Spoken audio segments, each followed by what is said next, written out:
উসমান হাদির কবর জিয়ারত করে চোখের পানি ফেলে। এই চোখের পানির মূল্য যদি দিতে রাষ্ট্র না পারো, মনে রাখো আগুন হয়ে ফিরে আসবে।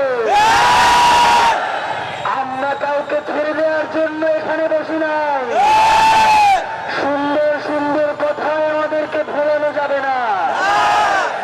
একমাত্র তোমরা আমাদেরকে এইখান থেকে কোন পদ্ধতিতে সরাইতে পারো সেটা আমরা বলে দেই। তোমরা খুনিকে গ্রেফতার করো, বিচার নিশ্চিত করো, আমরা একজনও এইখানে থাকবো না। কিন্তু আমাদেরকে বুঝিয়ে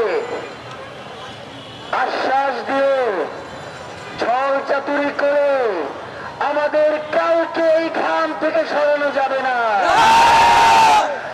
আমরা কুতুবুলের